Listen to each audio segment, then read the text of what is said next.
No one expected this. Not from her. Not from the WNBA's most unapologetic trash talker, and definitely not when the cameras weren't rolling. But behind closed doors at the Phoenix Mercury's training facility, Sophie Cunningham gathered her teammates, coaching staff, and inner circle and dropped a bombshell that changed everything we thought we knew about rivalries, redemption, and the evolution of women's basketball. It wasn't about a trade. It wasn't about retirement. It was about Caitlin Clark. The same rookie Sophie clashed with all season long. What began as a brutal on-court rivalry had somehow turned into something no one saw coming, and by the time whispers of a secret training collaboration with NBA legend Larry Bird hit social media, the WNBA world was already in chaos. So what really happened behind the scenes, and how did two players who couldn't stand each other end up rewriting the rules of the league? Let's break it down. From the moment Caitlin Clark stepped onto a WNBA court, she brought more than just game. She brought a spotlight, the kind of spotlight few rookies ever see. Sellout arenas, national TV deals, corporate endorsements bigger than some franchises' payrolls. But where there's hype, there's heat, and no one turned up the temperature more than Sophie Cunningham. Known for her scrappy defense and mouthy presence, Sophie didn't hold back when defending the league's newest star. Body checks, hard screens, endless chirping. It wasn't subtle, and it wasn't friendly. Some called it old school. Others called it straight-up bullying. The media jumped in, dissecting every interaction like a championship highlight reel. Twitter debates exploded. Talk shows turned Sophie into the season's unexpected villain. But Sophie? She didn't flinch. "I play everyone the same," she snapped in one post-game interview. But that wasn't entirely true. It wasn't just the physical play that raised eyebrows. It was the timing. Every time Clark took a hit, cameras were rolling. Commentators gasped. Fans lit up Reddit threads in fury. And as Clark's star rose higher, the scrutiny intensified. Sophie Cunningham found herself under a different kind of spotlight, the kind no player asks for. According to insiders, even the league office took notice. She's the face of the league now. But if you know Sophie, you know she doesn't just back down because people are watching. Still, something was shifting. Teammates noticed it. Her energy changed. That edge, the one that made her a fan favorite and a hated rival, suddenly looked more like a weight. And then she disappeared from the headlines. Until that day, Ronco the Wolf, or Wonko the Wait. And then she disappeared from the headlines. Until that day. But Sophie had other plans. She called a private team meeting. No media, no press, just players and staff. And then she spoke. Not about injuries, not about retirement, not even about next season. She spoke about Caitlin Clark. According to sources inside that room, Sophie told her team she was done pretending, that something about their rivalry had been eating at her, that behind all the competitive fire, she'd seen something in Clark that changed her perspective. She didn't apologize, but she did admit she might have let the moment, the spotlight, the pressure, the noise get the best of her. The room reportedly fell silent, and then someone asked the question nobody saw coming. "Are you two training together?" Sophie didn't answer, but the truth would break soon enough. It started with a blurry photo on a private Instagram story, then a Reddit leak, and by the time ESPN picked it up, the WNBA community was in a frenzy. Caitlin Clark, Sophie Cunningham, and Larry Bird, all in the same gym. No media, no branding, no announcements, just basketball. Fans didn't know what to make of it. Was this real? Was it a PR stunt? Why would Bird, one of the NBA's greatest shooters of all time, be working with two WNBA players, one a rising star, the other a former antagonist? But the signs were clear. Something big was happening behind the scenes. And it wasn't just about fixing jump shots. To the casual fan, Larry Bird might seem like a strange choice. Why not Steph Curry? Why not Diana Taurasi? But dig deeper, and the connections are undeniable. Larry Bird is Indiana royalty, just like Caitlin Clark. And more than that, he's been quietly mentoring players for years. Men, women, college kids, overseas prospects. He doesn't care about gender, he cares about game. Bird's decision to train these two women, in secret, without fanfare, says more than any press release ever could. It wasn't about headlines, it was about legacy. He saw something in Clark, and surprisingly, in Cunningham, that made him believe this collaboration mattered. But what exactly were they working on? That answer would change everything. While the world debated whether Caitlin Clark was the WNBA's next icon or just an overhyped media darling, she stayed quiet. On the surface, it looked like she was doing what all rookies do, grinding through the season, learning the ropes. But privately, something changed after her clashes with Sophie. Those games weren't just physical, they were personal. Cunningham had tested her limits, physically, mentally, even emotionally. And while fans argued online, Clark was doing something few expected. She was studying, not just film of her own games, but Sophie's, her tendencies, her triggers, her defensive reads, not to retaliate, but to understand. Insiders say that after one particularly heated game, Clark skipped media entirely and locked herself in the film room until midnight.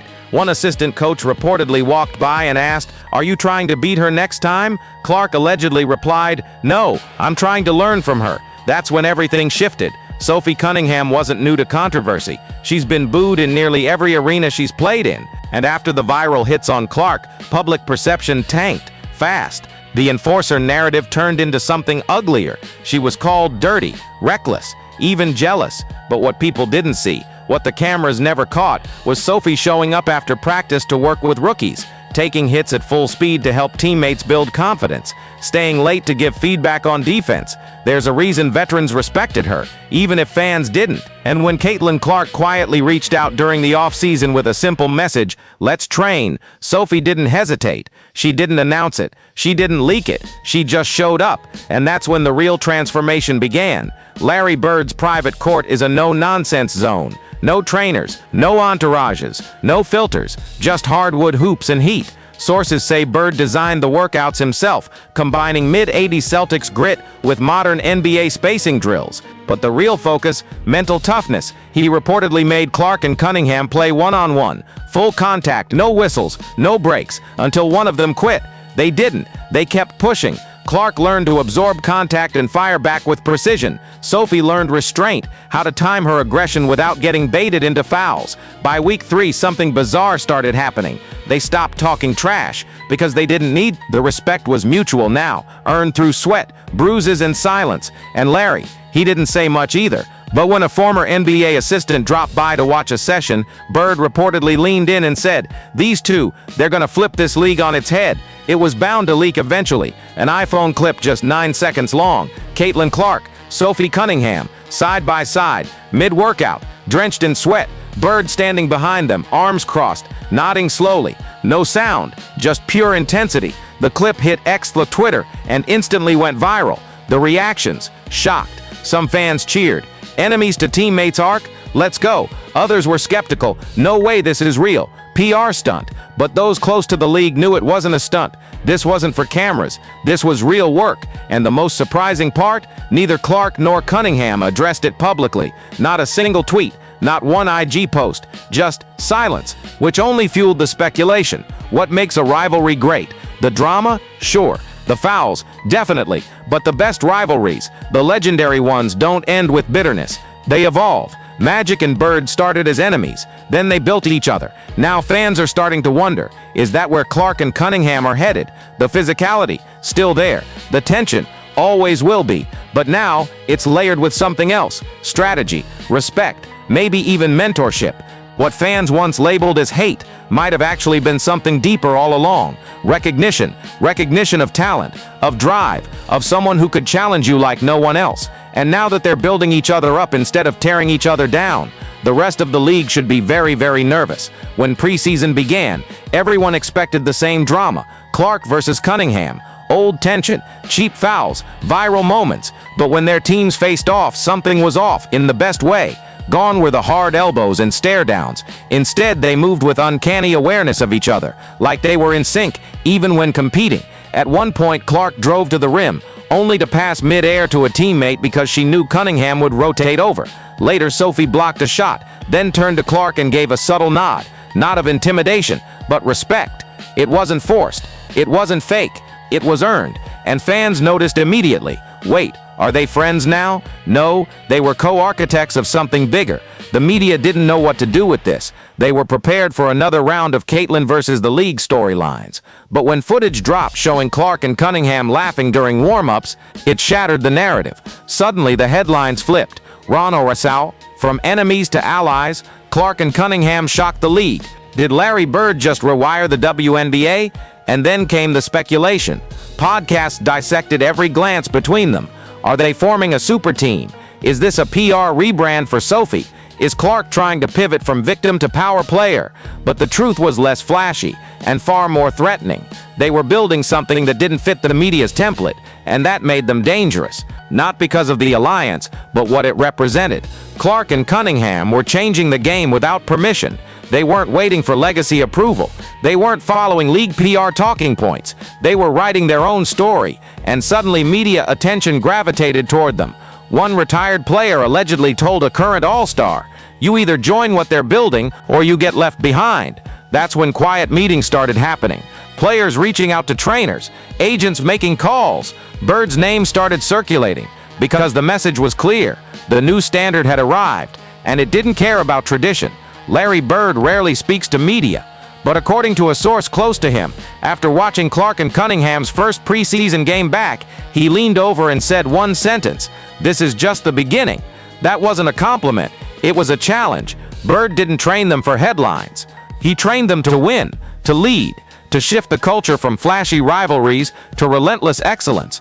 What fans saw as a cute alliance was actually the quiet birth of a new WNBA era, one driven by obsession, evolution, and ruthless improvement. And Clark and Cunningham, they're no longer rookies and disruptors, they're architects. Here's what no one's ready for. The next generation of WNBA stars are watching this. Not the highlight dunks, not the viral fouls, but the work. They're seeing two players who should have hated each other build a dynasty blueprint in secret. They're seeing how enemies become allies when greatness is more important than ego. And they're realizing this isn't about individual stardom anymore.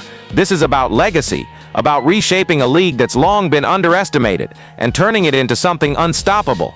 Caitlin Clark was never the villain. Sophie Cunningham was never the bully. They were both misunderstood pieces of a bigger puzzle, and now the pieces just clicked. Whether the world's ready or not, the future of the WNBA is already here, and it started with a fight.